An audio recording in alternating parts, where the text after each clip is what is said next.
과 은혜가 풍성하신 하나님 아버지, 오늘 이 새벽에도 주님을 사모하며 주님 앞에 나오게 하여 주셔서 감사함을 드립니다.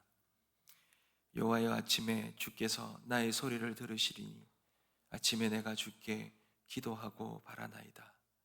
이 다윗의 고백처럼 오늘 이 새벽 주님을 기다리며 주님 앞에 엎드립니다.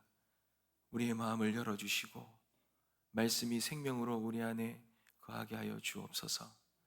주의 말씀 붙들고 오늘 하루도 흔들리지 아니하고 주님 뜻 안에 거하며 살아가는 복된 삶 되게 하여 주옵소서. 아버지 하나님, 오늘도 세상보다 주님을 먼저 바라보길 원합니다. 문제가 아니라 주님의 능력을 먼저 붙들길 소망합니다. 말씀 가운데 성령의 능력으로 임하셔서 우리를 능력 있게 서게 하여 주옵소서. 오늘도 우리의 간구와 감사를 담아 주님 앞에 드리는 이 귀한 예물을 받아 주시옵시고, 감사가 넘치고 기도의 응답이 열매 맺는 복된 시간 되게 하여 주옵소서. 예수 그리스도의 이름으로 기도드립니다. 아멘. 하나님께서 우리에게 주시는 말씀입니다. 빌립보서 2장 5절에서 18절까지 말씀입니다. 빌립보서 2장 5절에서 18절 말씀입니다. 제가 먼저 읽겠습니다. 너희 안에 이 마음을 품으라. 곧 그리스도 예수의 마음이니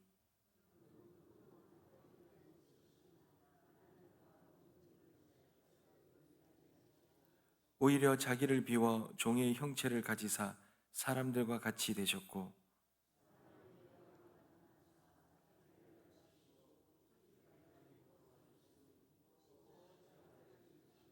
이러므로 하나님이 그를 지극히 높여 모든 이름 위에 뛰어난 이름을 주사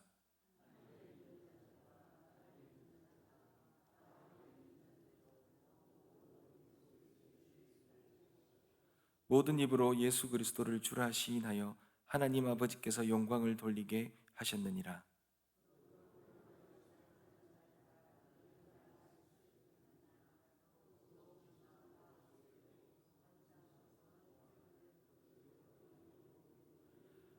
너희 안에서 행하시는 이는 하나님이시니 자기의 기쁘신 뜻을 위하여 너희에게 소원을 두고 행하게 하시나니, 이는 너희가 흠이 없고 순전하여 어그러지고 거스르는 세대 가운데서 하나님의 흠 없는 자녀로 세상에서 그들 가운데 빛들로 나타내며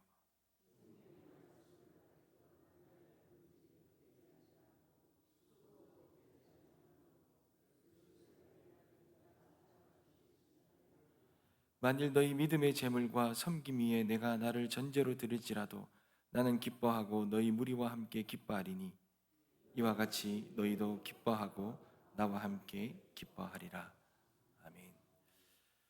사랑하는 성도 여러분, 어느 한 기업에 인사 발표가 있었습니다. 같은 부서에서 일하는 이 두 사람의 이 인사의 결과가 정반대로 나타났어요. 한 사람은 승진이 되었지만 한 사람은 승진해서 누락이 되었습니다. 근데 이 부서 안에서 이런 일이 일어난 거예요.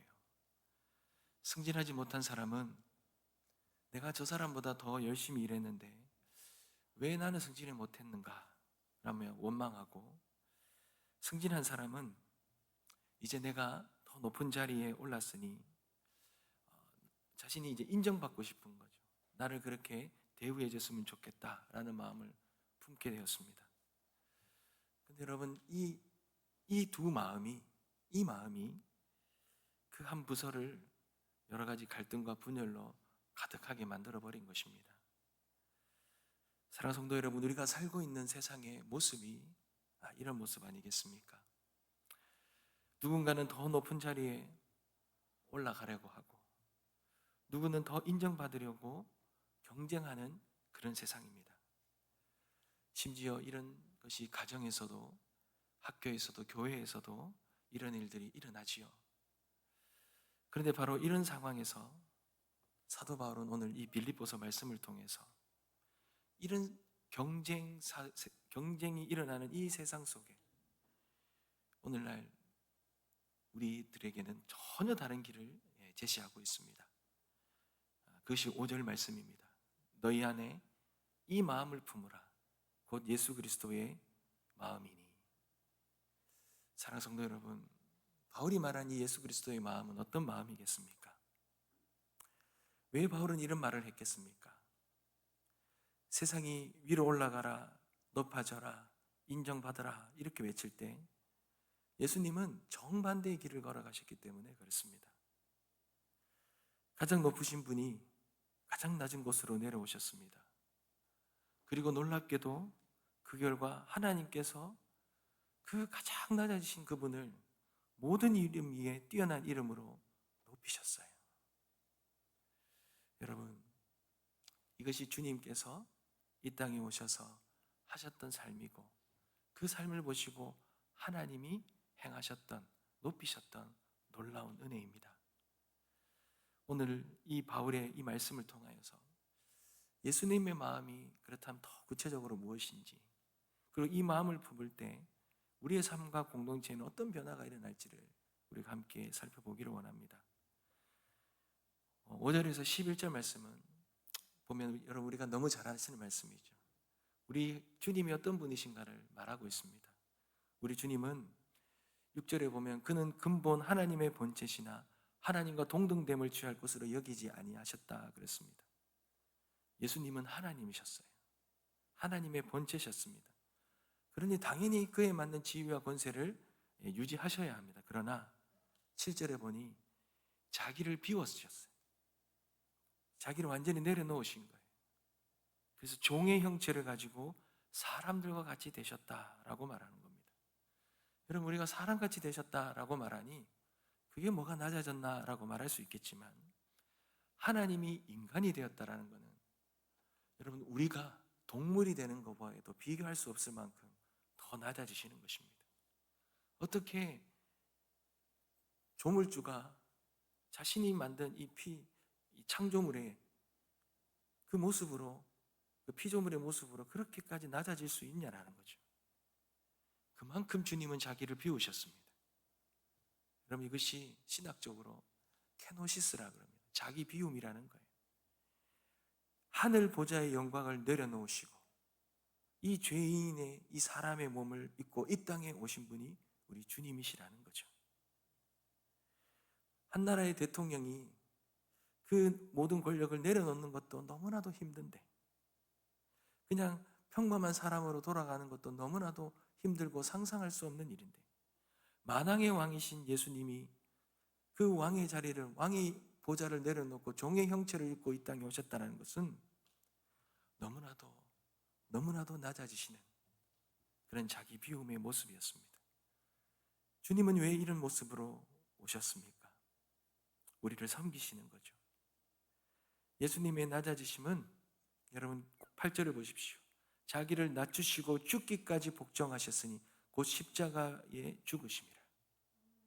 주님이 인간이 되신 이유가 그냥 단순히 그냥 뭔가 낮아지시는 정도가 아니라 가장 수치스러운 십자가에 죽기 위해서 낮아지셨다라는, 인간이 되셨다라는 거예요. 그러니 하나님은 인간이 되셨는데 그 인간에서 되신 것이 멈추는 것이 아니라 종이 되셨고 거기에서 죄인이 되셨고 그리고 그 죄를 대신하여 죽기까지 완전히 낮아지신 것입니다. 사랑하는 성도 여러분, 우리 주님의 그 모습이 이 낮아지심의 모습이라는 거예요. 근데 그 모습을 하나님은 어떻게 하셨습니까? 하나님은 9절에 그를 지극히 높여서 모든 이름 위에 뛰어난 이름을 주셨다 이렇게 말합니다. 예수님이 낮아지셨기 때문에 하나님께서 높이신 것입니다. 그러니 낮아짐이 이 높아짐의 원인이 된 것입니다. 사랑하는 성도 여러분, 하나님은 그런 주님의 모습을 보고 그 주님의 낮아지심을 보고 그것을 높이셨는데 10절과 11절입니다. 하늘에 있는 자들과 땅에 있는 자들과 땅 아래에 있는 자들로 모든 무릎을 예수의 이름에 꿇게 하시고 모든 입으로 예수 그리스도를 주이라 시인하여 하나님 아버지께 영광을 돌리게 하셨느니라. 가장 낮은 곳으로 내려가신 분을 하나님이 가장 높은 곳으로 올리셨어요. 여러분, 이것이 하나님 나라의 법칙입니다. 이것이 복음이죠.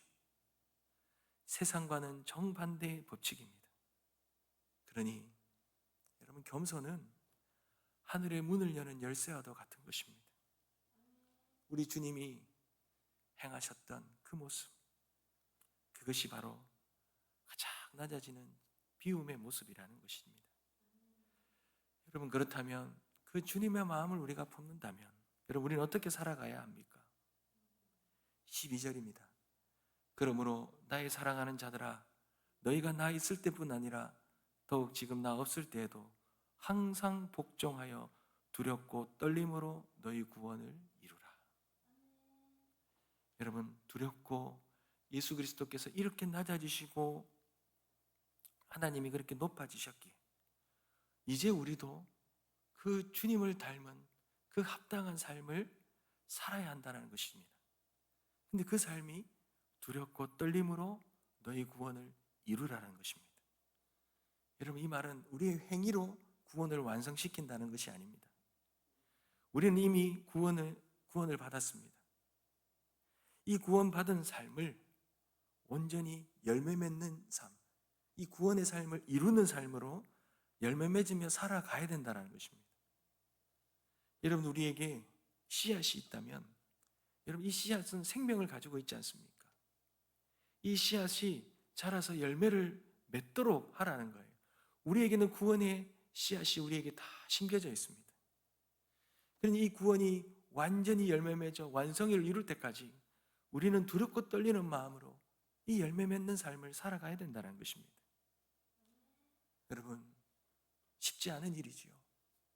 왜요? 우리가 실력으로 구원을 받은 것이 아니기 때문에, 우리의 의로움으로 구원을 받은 것이 아니기 때문에 쉽지가 않습니다. 열매 맺는 삶이 쉽지가 않습니다. 그러나 참 은혜가 되는 것은 여러분 13절 말씀입니다. 너희 안에서 행하시는 이는 하나님이시니 자기의 기쁘신 뜻을 위하여 너희에게 소원을 두고 행하게 하시니라. 여러분, 우리가 혼자 이루어가는 것이 아니라 하나님이 우리 안에서 도우신다라는 거예요. 먼저 하나님의 뜻을 행하고 싶은 마음, 그 마음을 우리가 소원으로 가지고 우리의 마음에 품도록 하나님이 하신다라는 거죠. 그리고는 그것을 실제로 행하고 열매 맺을 수 있는 그러한 능력을 하나님이 주신다라는 것입니다. 사랑하는 성도 여러분, 어떤 성도님이 그런 고백을 하시더라고요. 목사님, 전에는 무언가를 섬기는데 무언가를 섬기고 내 것을 내어놓고 내가 무언가를 수고하고 헌신하는 게 참 부담스러웠습니다. 그렇게 하는 것이 참 힘들어요. 근데 어느 순간부터 그렇게 내어놓고 섬기는 것이 너무나도 쉬웠어요. 너무나 기쁨으로 섬길 수 있었어요. 그리고 그렇게 하는데 내 안에 기쁨이 있더라고요. 이것이 하나님께서 주신 은혜구나. 하나님이 주신 은혜구나. 그렇게 싶은 그런 마음이었다라는 거죠. 바로 이것이 하나님이 인간 안에서, 우리 안에서 행하시는 능력이고 은혜입니다. 하나님은 우리에게 그런 선함을 행하고 싶은 마음을 주시고 실제로 그것을 행할 수 있도록 능력을 주시는 분이 주님이시라는 거예요. 사랑하는 성도 여러분, 그러니 우리는 열매 맺는 삶을 살아야 합니다. 주님의 마음을 품고 두렵고 떨림으로 열매 맺는 삶을 하나님께서 우리에게 주시는 마음을 열매 맺도록 살아야 되죠. 주님이 주시는 능력을 믿고 살아야 됩니다. 그런데 그 삶이 여러분 구체적으로 어떤 삶입니까? 오늘 바울은 구체적으로 말합니다. 14절입니다. 모든 일을 원망과 시비가 없이 하라. 그리스도의 마음을 품은 결과가 무엇입니까? 그리스도의 마음이 내 안에 있다는 증거가 무엇입니까? 어떤 일을 하든지 원망과 시비가 사라지는 것입니다. 왜 나만 이 일을 해야 되느냐? 왜 나를 도와주지 않느냐? 왜 나를 인정해 주지 않느냐? 왜 나보다 저 사람이 더 대우를 받아야 하느냐? 왜 나만 이런 힘든 봉사를 해야 되느냐? 왜 저 사람에게만 저런 직분을 맡기는 거냐? 여러분, 이런 마음이 있다면 우리가 속해 있는 모든 가정과 교회와 직장과 모든 것은 전쟁터가 될 것입니다. 그런데 주님의 마음을 품으면 어떻게 됩니까? 여러분, 놀랍게도 원망이 감사로 바뀝니다. 시비가 아니라 격려로 바뀌게 되겠지요. 왜냐하면 주님도 원망하지 않으셨기 때문에 그렇습니다. 십자가에 못 박여 죽으시기까지도 그 어떠한 원망도 없으셨고, 오히려 아버지 저들을 사하여 주시옵소서 라고 하셨던 분이 우리 주님이십니다. 그러니 우리는 이런 주님의 마음, 주님의 이 마음을 품고 원망과 시비 없이 감사와 격려로 우리는 살아가야 될 것입니다. 여러분, 그럴 때에 하나님께서 우리에게 어떤 은혜를 주십니까? 15절과 16절 말씀이지요. 이는 너희가 흠이 없고 순전하여 어그러지고 거스르는 세대 중에서 하나님의 흠 없는 자녀로 세상에서 그들 가운데 빛들로 나타내며 생명의 말씀을 밝혀낸다, 이렇게 말합니다. 이 어그러지고 거스르는 세대 속에, 불평으로 다투는 세대 속에서 원망과 시비가 없는 하나님의 흠 없는 자녀로 주님께서 그렇게 세상의 빛처럼 세우신다라고 그렇게 말씀하셨습니다. 사랑하는 성도 여러분, 그렇지 않습니까? 우리가 세상 속에, 직장 속에서 다들 그런 내가 인정받고 싶고, 내가 수고하기보다는 다른 사람이 더 많은 수고를 하고, 그런 나는 인정받고 싶은 그런 세상 속에서 내가 조금 더 힘든 일들을 하고, 내가 좀 더 남이 알아주지 않더라도 묵묵히 그렇게 걸어간 때에 그 세상 속에, 직장 속에, 사람들 속에서 하나님께서 그 삶을 복되게 하시지 않습니까? 그런 삶이 하나님의 흠 없는 자녀로 이 세상 속에서 살아가는 그런 삶임을 우리는 믿어야 할 것입니다. 사랑하는 성도 여러분, 그렇습니다. 이런 삶을 살아갈 때에 하나님이 우리에게 주시는 그런 놀라운 은혜는 기쁨인 것입니다. 이 빌립보서의 가장 큰 주제는 기쁨입니다. 바울이 옥에 갇혀 있어도 복음을 위하여 옥에 갇힘이 기쁜 듯이 우리의 수고와 헌신이 아무도 알아주지 아니하고 누군가로부터 인정받지 못한다 할지라도 하나님이 아시고 하나님이 높이실 것을 우리가 믿음으로 바라보며 걷는다면 그것이 진정한 기쁨이 되지 않겠습니까? 이러한 은혜가 우리 가운데, 우리의 가정과 직장과 우리의 공동체 가운데 가득하여 주님을 닮은 마음, 주님 앞에 흠없는 자녀로 인정받고 우리 모두가 하나 되어지는 그러한 복된 저와 여러분 되시길 주님의 이름으로 축복합니다. 기도하겠습니다.